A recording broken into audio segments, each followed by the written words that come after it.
looks like bigger builds got buffed and smaller builds got nerfed. And I got the evidence, so we gonna show y'all this today. Now I know some of y'all are thinking they really didn't show us a build in the breakdown for NBA 2K26, but they actually did, and they actually showed us a lot of them. And the builds that I'm talking about are the NBA template builds. Now these builds go by the same attribute thresholds as the custom build. So we're gonna put them in the NBA 2K25 builder to show y'all the differences between both games. Now before we get started, man, hit that like button and hold up. Y'all see this? We got the Melo jersey now. It finally done came in. It's 2K26 time. We ain't playing no 2K25 no more. We own the 2K26. Now the first build that we're gonna go through is this Damian Lillard build. Now I'm not gonna go through every last individual stat breaking it down, going through every build, but we're gonna give y'all the beginning one first, and then we're gonna shortcut the rest of them. Now this build was 6'2", 195 pounds with a 6'5" wingspan. Now it had a 79 close shot, 85 driving layup, 87 driving dunk, 33 standing dunk, 30 post control, 94 mid-range shot, 85 three ball, 85 free throw, 83 pass accuracy, 90 ball handle, 91 speed with ball, 41 interior, 74 perimeter, 60 steal, 32 block, 36 D-board, 91 speed, 79 agility, 71 strength, and a 75 vertical. Now you see, I still have attributes open up to be able to use on NBA 2K25, but in NBA 2K26, you see that this is a 99 overall maxed out build. So if I wanted to, I can still upgrade some perimeter, almost get that to an 85. I can go some more free throws. You can put some more standing dunk on the build just by a little bit, but you can see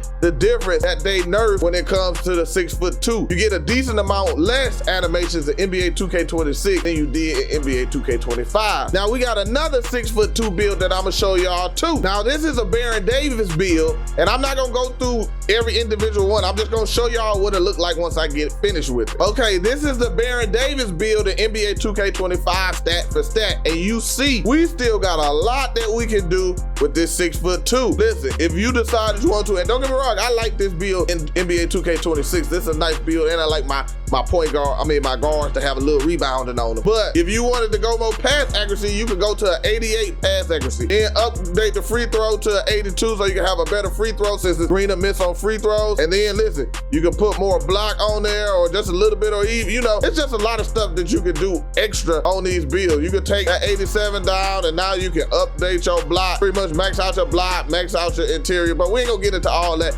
But y'all just see, these 6'2" have been nerfed in NBA 2K26, but we actually got a 6'3" build that's an actual custom build. Now y'all might be saying, when I looked at the builder, we didn't have a full build, they didn't have full maxed out build. Well, Detective Mac is on the case. Now the highest build that we had with this build right here, that was a 98 out of a 99 overall. And I know you're probably saying, well, you can't really judge it with a 98, but I found the 99 version of it. Now I want y'all to pay attention to the driving dunk and the standing dunk, and also look at the shoe, and you can look at the pass accuracy and all this. Now the cap breaker version right here that y'all see has the same attributes, except for now it has a 99 steal, and I believe there's one other thing in here that changed. So now we know this is the 6'3" build that they showed in the last one. And if you don't know how I know that build was 6'3", under the attribute requirements right here, you see that it says it's a 6'3" build. So now we about to put this one in the builder, and I'm gonna show y'all what the 6'3s look like. Now with this 6'3" build, you see again, we still have stuff that we can upgrade pretty much throughout the whole build, except for the stuff that's 99. So if I wanted to, I can go pass accuracy up one, I can go speed with ball, then I can go 93 perimeter. I still can put more speed on here. And then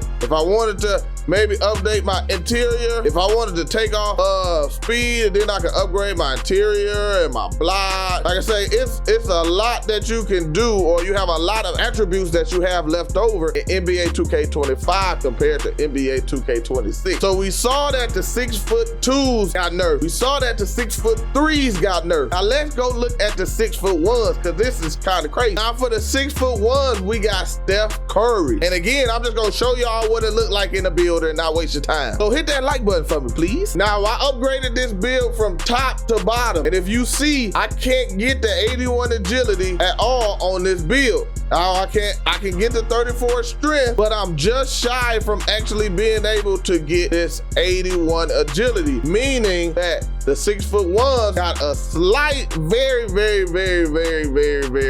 slight buff in NBA 2K26. Now let's look at the other 6'1" build. Now this is a Kyrie Irving build. Now with this build, we get even less attributes than we do on the first version of the NBA 2K26 build, because this only allows me to get to a 75 agility, and on the NBA 2K26 builder, you can have this build go to actual 84 agility. So that's 9 attribute points on something that actually costs a lot on guard builds. So as you see, depending on the attribute, 6'1" builds got a slight to a nice little buff in NBA 2K26. Now we're about to get into some of the bigger builds over 6'5", but first I just want to say, it seems like smaller builds like 6'1" and below might have got more of a buff in NBA 2K26, and then the builds that most people use, the 6'2" to the 6'4" build, got a little bit of a nerf in NBA 2K26. But now we about to get into the bigger builds. Now this is the DeMar DeRozan build that they showed on the breakdown. So he's a 6'6" build. Then we actually have a 6'7" and a 6'8". Now I feel like 2K strategically didn't give us anything over that. They wanted to keep it behind locked doors. But this does give us some insight to what they're going to do with those type of builds. Now with this 6'6" build, the DeMar DeRozan build, you see we're actually not able to fully put the vertical on this build. We actually get stopped at a 73. So it seems like 6'6" builds got a small boost to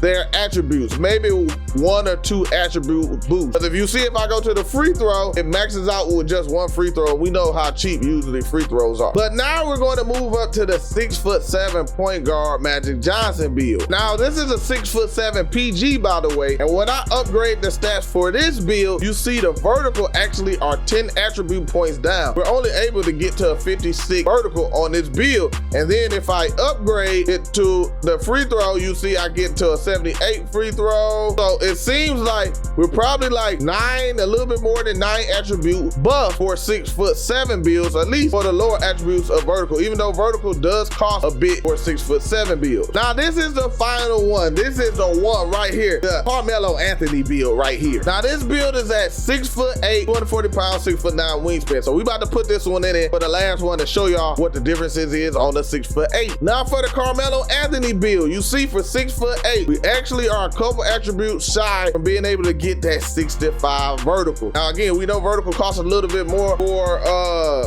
builds this tall, but if I put this free throw up 1, that will max out the build. So we're pretty much just 2 attributes shy. Now for the 6'6" and the 6'8", they don't seem to get as big of a buff as the 6'7". Now I feel like they did get a good attribute spread on those builds in NBA 2K25, but the gameplay was the issue, and the animations that we had didn't allow us to actually kind of unlock the full potential of the attributes that we got for those heights. So again, we see that there's some build leveling, I guess you should say, to allow people to play on different type of builds and maybe lower those 6'2" to 6'4" builds, buff the smaller builds, 6'1" and below, and then the 6'5" and up builds. Now, we don't quite know what the 7'4" is going to look like. We don't know how the spread is going to be since we got a taller build added to it. Will 6'10" fall into 6'9" categories and stuff like that? I'm gonna break all that stuff down further in the future. But like I say, today I just want y'all to see this build comparison, man. So hit that like button. Hopefully